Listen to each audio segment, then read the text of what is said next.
Suplico a vuesa merced reciba el pobre servicio de mano de quien lo hiciera más rico si su poder y deseo se conformaran. Y pues vuestra merced escribe, se le escriba, y relate el caso muy por extenso, parecióme no tomarle por el medio, sino del principio, porque se tenga entera noticia de mi persona. Y también porque consideren los que heredaron nobles estados cuán poco se les debe, pues fortuna fue con ellos parcial, y cuánto más hicieron los que, siéndoles contraria, con fuerza y maña, remando, salieron a buen puerto. Tratado primero. Cuenta Lázaro su vida y cuyo hijo fue. Pues sepa vuestra merced, ante todas cosas, que a mí llaman Lázaro de Tormes, hijo de Tomé González y de Antona Pérez, naturales de Tejares, aldea de Salamanca. Mi nacimiento fue dentro del río Tormes, por la cual causa tomé el sobrenombre. Y fue de esta manera. Mi padre, que Dios perdone, tenía a cargo de proveer una molienda de una aceña que está a ribera de aquel río, en la cual fue molinero más de 15 años. Y estando mi madre una noche en la aceña, preñada de mí, tomóle el parto y parióme allí, de manera que con verdad me puedo decir nacido en el río. Pues siendo yo niño de 8 años, achacaron a mi padre ciertas sangrías mal hechas en los costales de los que allí a moler venían, por lo cual fue preso, y confesó, y no negó, y padeció persecución por justicia. Espero en Dios que está en la gloria, pues el Evangelio los llama bienaventurados. En este tiempo se hizo cierta armada contra moros, entre los cuales fue mi padre, que a la sazón estaba desterrado por el desastre ya dicho, con cargo de acemilero de un caballero que allá fue, y con su señor, como leal criado, feneció su vida. Mi viuda madre, como sin marido y sin abrigo se viese, determinó arrimarse a los buenos por ser uno de ellos y vínose a vivir a la ciudad, y alquiló una casilla y metióse a guisar de comer a ciertos estudiantes, y lavaba la ropa a ciertos mozos de caballos del comendador de la Madalena, de manera que fue frecuentando las caballerizas. Ella y un hombre moreno, de aquellos que las bestias curaban, vinieron en conocimiento. Este algunas veces se venía a nuestra casa y se iba a la mañana. Otras veces, de día, llegaba a la puerta en achaque de comprar huevos y entrábase en casa. Yo, al principio de su entrada, pesábame con él y habíale miedo, viendo el color y mal gesto que tenía. Mas, de que vi que con su venida mejoraba el comer, fuile queriendo bien, porque siempre traía pan, pedazos de carne y, en el invierno, leños a que nos calentábamos. De manera que, continuando la posada y conversación, mi madre vino a darme un negrito muy bonito, el cual yo brincaba y ayudaba a callar. Y acuérdome que, estando el negro de mi padrastro trevejando con el mozuelo, como el niño veía a mi madre y a mí blancos, y a él no, huía de él con miedo.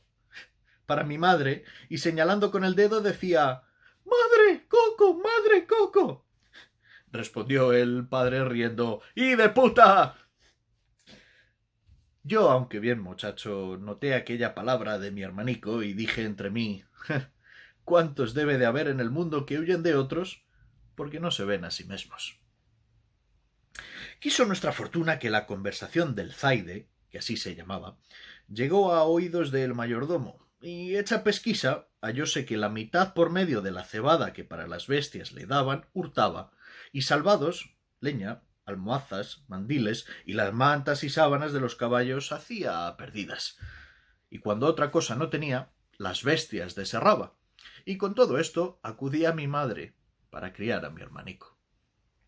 No nos maravillemos de un clérigo ni fraile, porque el uno hurta de los pobres y el otro de casa para sus devotas y para ayuda de otro tanto, cuando a un pobre esclavo el amor le animaba a esto. Y probósele cuanto digo, y aún más, porque a mí con amenazas me preguntaban y, como niño, respondía y descubría cuanto sabía con miedo. Hasta ciertas herraduras que por mandado de mi madre a un herrero vendí.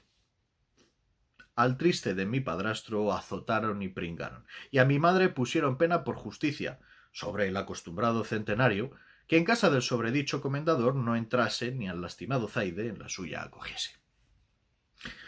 Por no echar la soga tras el caldero, la triste se esforzó y cumplió la sentencia, y, por evitar peligro y quitarse de malas lenguas, se fue a servir a los que al presente vivían en el mesón de la Solana. Allí, padeciendo mil importunidades, se acabó de criar mi hermanico hasta que supo andar, y a mí hasta ser buen mozuelo, que iba a los huéspedes por vino y candelas y por lo demás que me mandaban.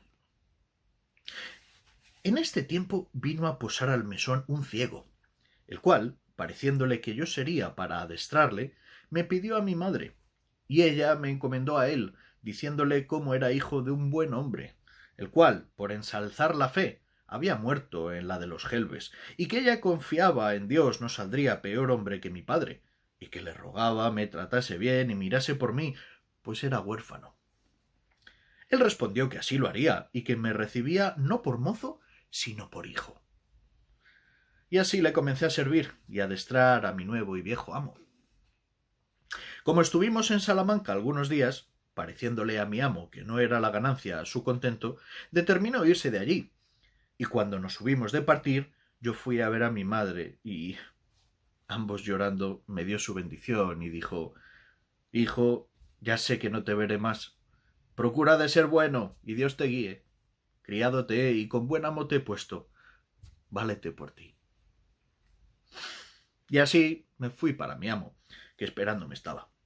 Salimos de Salamanca y, llegando a la puente, está a la entrada de ella un animal de piedra que casi tiene forma de toro, y el ciego mandóme que llegase cerca del animal, y allí puesto me dijo: «Lázaro, llega el oído a este toro y oirás gran ruido dentro de él». Yo simplemente llegué, creyendo ser ansí, y como sintió que tenía la cabeza a par de la piedra, afirmó recio la mano y dióme una gran calabazada en el diablo del toro, que más de 3 días me duró el dolor de la cornada. Y díjome: «Necio, aprende, que el mozo del ciego un punto ha de saber más que el diablo». Y rió mucho la burla. Parecióme que en aquel instante desperté de la simpleza en que, como niño, dormido estaba. Dije entre mí: «Verdad dice éste, que me cumple avivar el ojo y avisar, pues solo soy, y pensar cómo me sepa valer». Comenzamos nuestro camino, y en muy pocos días me mostró jerigonza, y como me viese de buen ingenio, holgábase mucho y decía: «Yo oro ni plata no te lo puedo dar, mas avisos para vivir muchos te mostraré». Y fue así, que después de Dios, éste me dio la vida, y siendo ciego me alumbró y adestró en la carrera de vivir. Huelgo de contar a vuestra merced estas niñerías para mostrar cuánta virtud sea saber los hombres subir siendo bajos, y dejarse bajar siendo altos, cuánto vicio. Pues tornando al bueno de mi ciego y contando sus cosas, vuestra merced sepa que desde que Dios creó el mundo, ninguno formó más astuto ni sagaz. En su oficio era un águila, 100 y tantas oraciones sabía de coro. Un tono bajo, reposado y muy sonable que hacía resonar la iglesia donde rezaba. Un rostro humilde y devoto que con muy buen continente ponía cuando rezaba, sin hacer gestos ni visajes con boca ni ojos como otros suelen hacer. Allende de esto tenía otras 1000 formas y maneras para sacar el dinero. Decía saber oraciones para muchos y diversos efectos, para mujeres que no parían, para las que estaban de parto, para las que eran mal casadas, que sus maridos las quisiesen bien. Echaba pronósticos a las preñadas, si traía hijo o hija. Pues en caso de medicina, decía que Galeno no supo la mitad que él para muela, desmayos, males de madre. Finalmente, nadie le decía padecer alguna pasión que luego no le decía: «Haced esto, haréis esto otro, coged tal hierba, tomad tal raíz». Con esto andábase todo el mundo tras él, especialmente mujeres, que cuanto les decía, creían. De estas sacaba él grandes provechos, con las artes que digo, y ganaba más en un mes que 100 ciegos en un año. Mas también quiero que sepa vuestra merced que, con todo lo que adquiría y tenía, jamás tan avariento ni mezquino hombre no vi, tanto que me mataba a mí de hambre, y así no me demediaba de lo necesario. Digo verdad, si con mi sotileza y buenas mañas no me supiera remediar, muchas veces me finara de hambre.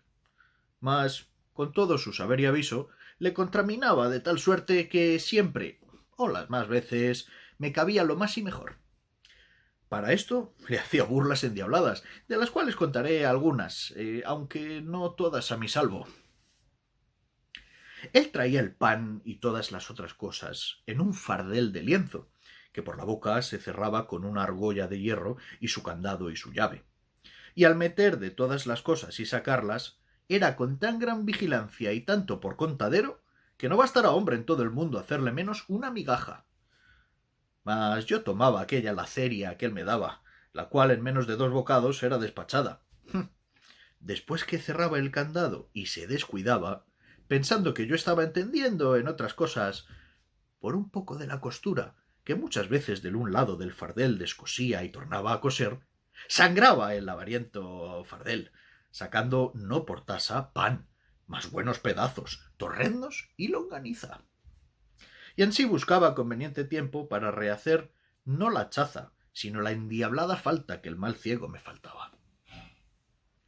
Todo lo que podía sisar y hurtar traía en medias blancas, y cuando le mandaban rezar y le daban blancas, como él carecía de vista, no había el que se la daba amagado con ella, cuando yo la tenía lanzada en la boca, y la media aparejada que, por presto que él echaba la mano, ya iba de mi cambio aniquilada en la mitad del justo precio.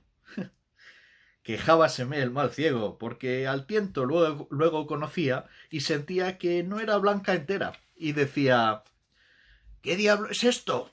Que después que conmigo estás, no me dan sino medias blancas, y de antes una blanca y un maravedí hartas veces me pagaban. ¡Ja!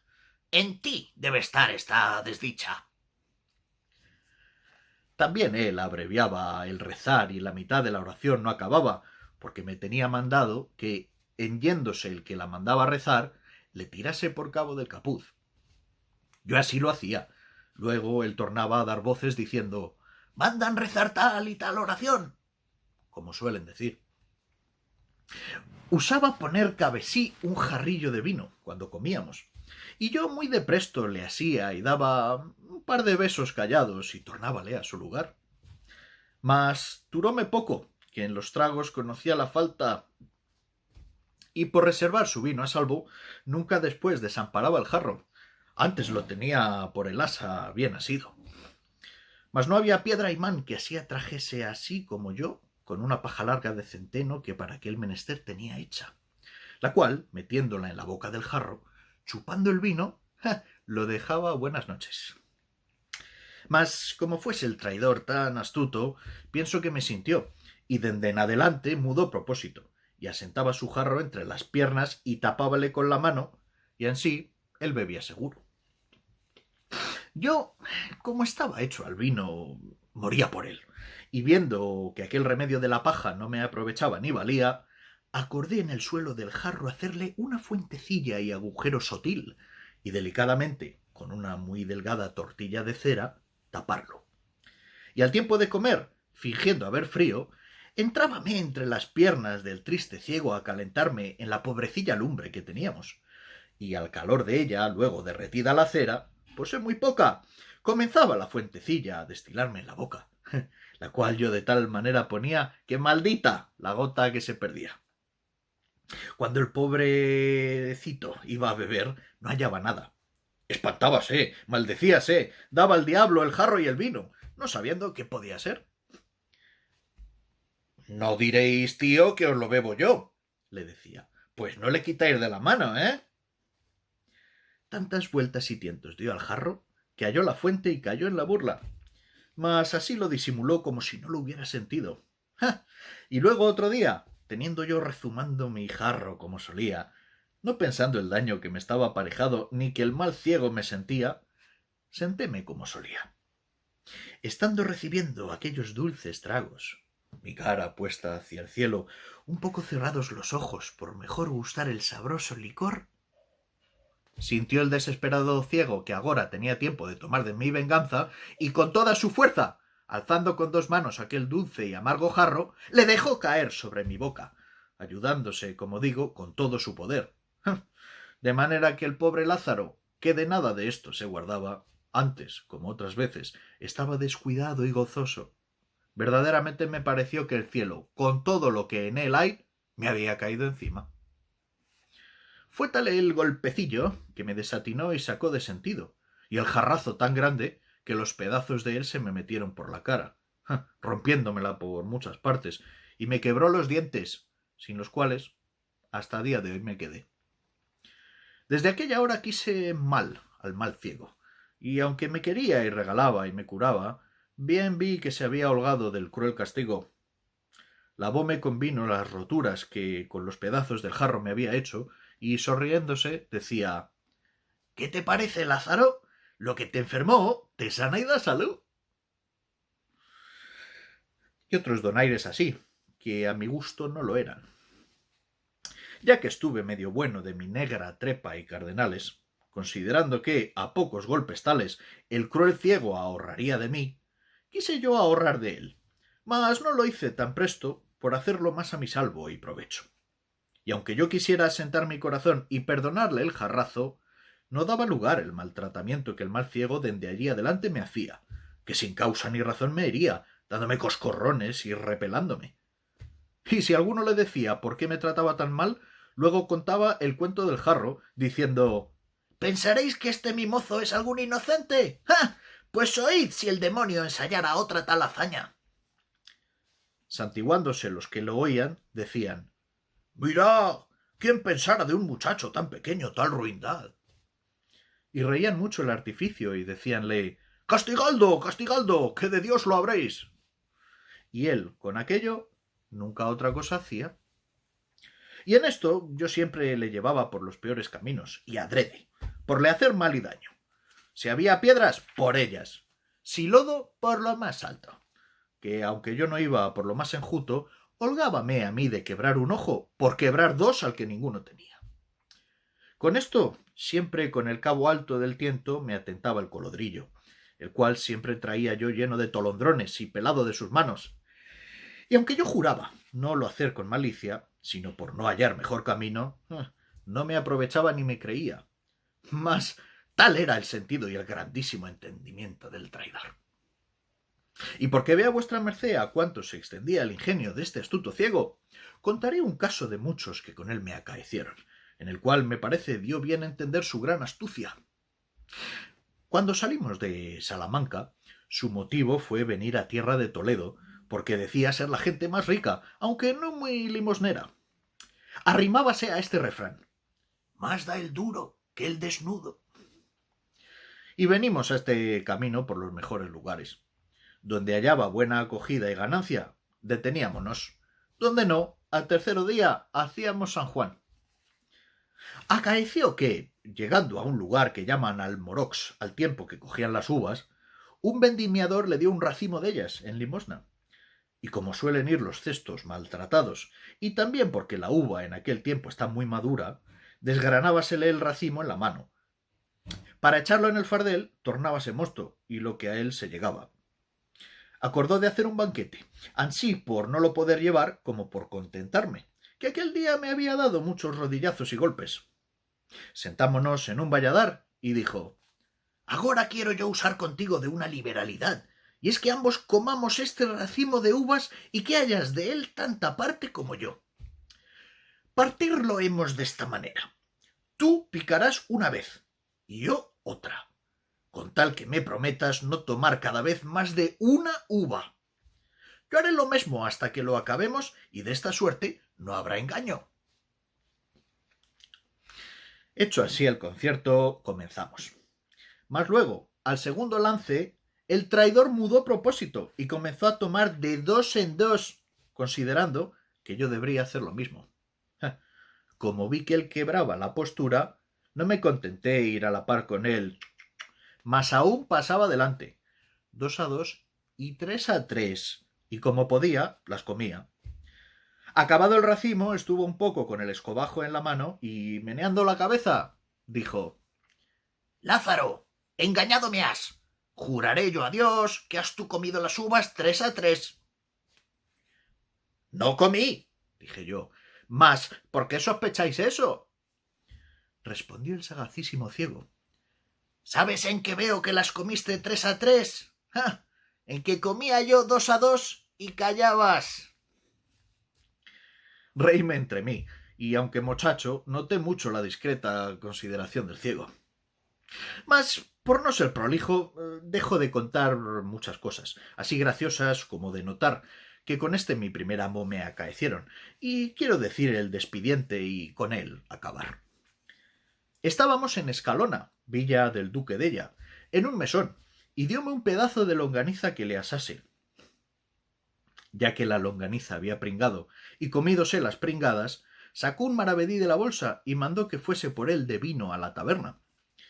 Púsome el demonio el aparejo delante los ojos, el cual, como suelen decir, hace al ladrón.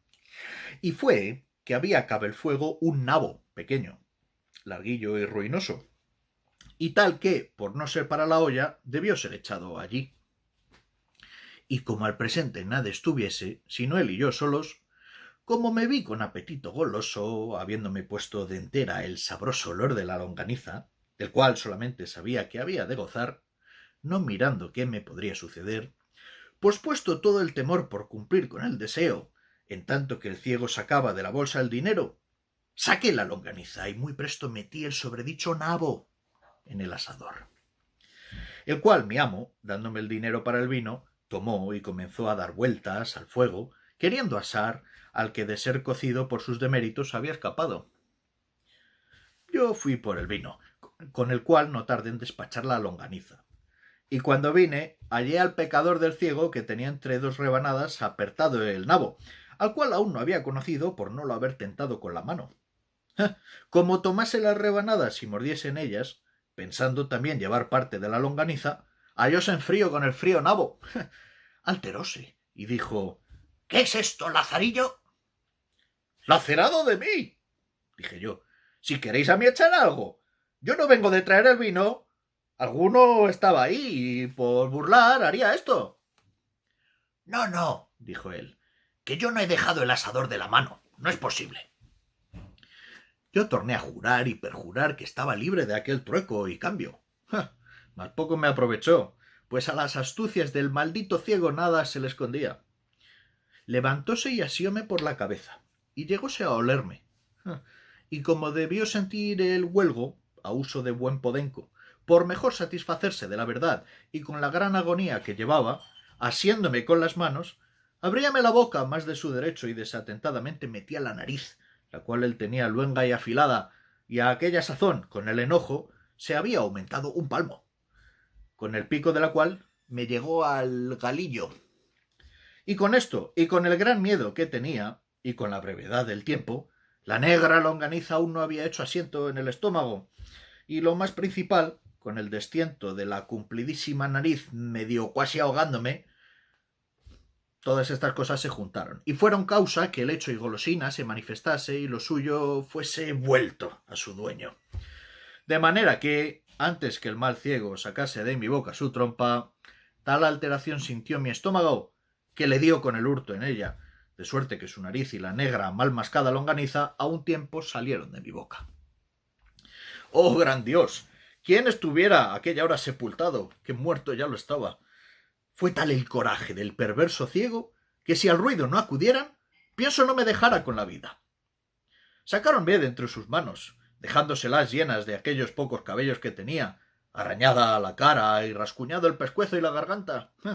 Y esto bien lo merecía, pues por su maldad me venían tantas persecuciones.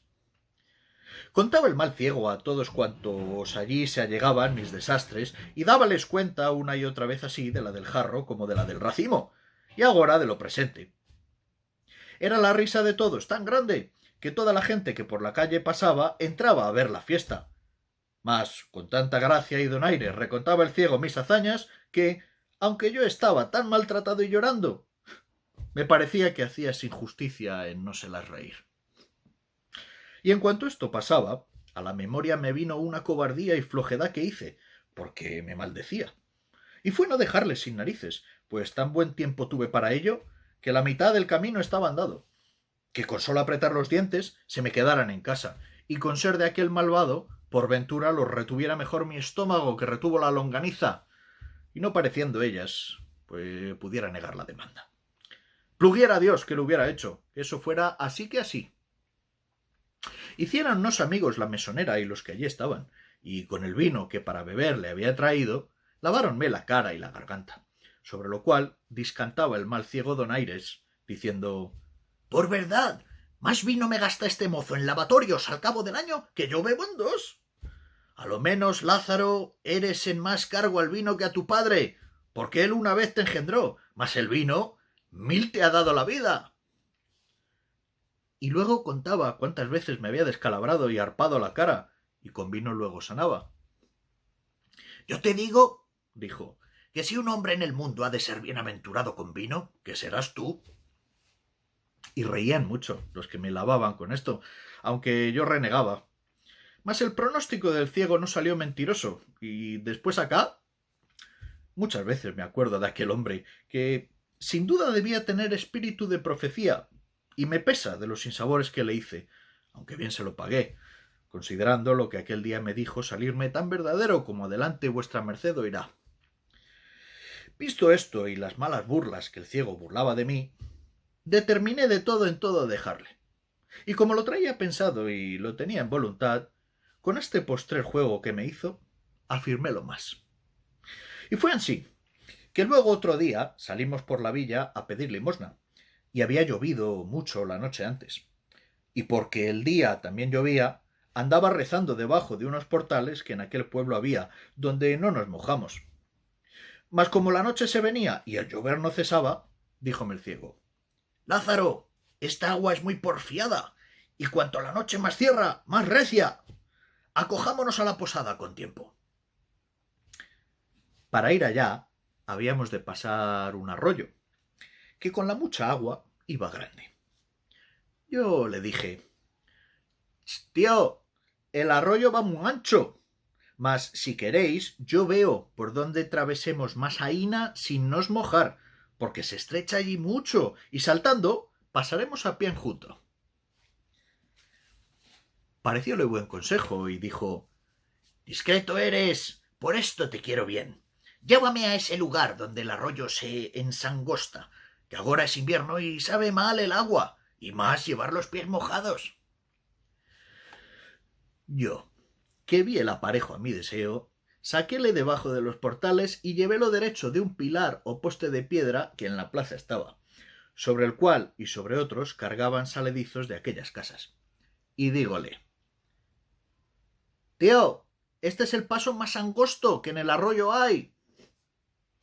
Como llovía recio y el triste se mojaba, y con la priesa que llevábamos de salir del agua que encima de nos caía, y lo más principal, porque Dios le cegó a aquella hora el entendimiento, fue por darme de él venganza, creyóse de mí y dijo: «Ponme bien derecho y salta tú el arroyo». Yo le puse bien derecho enfrente del pilar, y yo doy un salto y póngome detrás del poste, como quien espera a tope de toro, y díjele: «¡Shus! Saltad todo lo que podáis, porque deis de este cabo del agua». Aún apenas lo había acabado de decir, cuando se abalanza el pobre ciego como cabrón y de toda su fuerza remete, tomando un paso atrás de la corrida para hacer mayor salto, y da con la cabeza en el poste, que sonó tan recio como si diera con una gran calabaza, y cayó luego para atrás medio muerto y hendida la cabeza. «¿Cómo? ¿Y olisteis la longaniza y no el poste? ¡Ole, ole!», le dije yo. Y dejéle en poder de mucha gente que lo había ido a socorrer, y tomé la puerta de la villa en los pies de un trote, y antes que la noche viniese, di conmigo en Torrijos. No supe más lo que Dios de él hizo, ni curaré de lo saber.